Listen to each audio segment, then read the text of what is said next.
Hidup sederhana bukan pilihan, tapi keharusan bagi para santri di Pondok Pesantren Ponpes Al-Amin di Pantai Gumumae, Kota Bula, Kabupaten Seram Bagian Timur, SBT, Maluku. Setiap hari, mereka hanya makan seadanya, kadang bubur di pagi hari, nasi dan sayur di siang dan malam.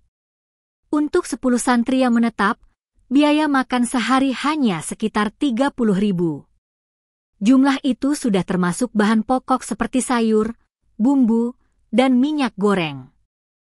Lebih lanjut dijelaskan, hampir setiap hari menu yang tersaji adalah sayur, entah kangkung, terong, atau sejenisnya yang paling murah. Kendati terbatas, para santri tidak pernah mengeluh. Mereka menganggap kesederhanaan di pondok adalah bagian dari perjuangan menuntut ilmu. Kata dia, sumbangan masyarakat menjadi penopang utama untuk menghidupi dapur pondok mereka. Sang pengasuh berharap ada dukungan rutin dari pemerintah atau ASN di SBT, seperti program donasi mingguan.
Jadi masalahnya kok Ustaz,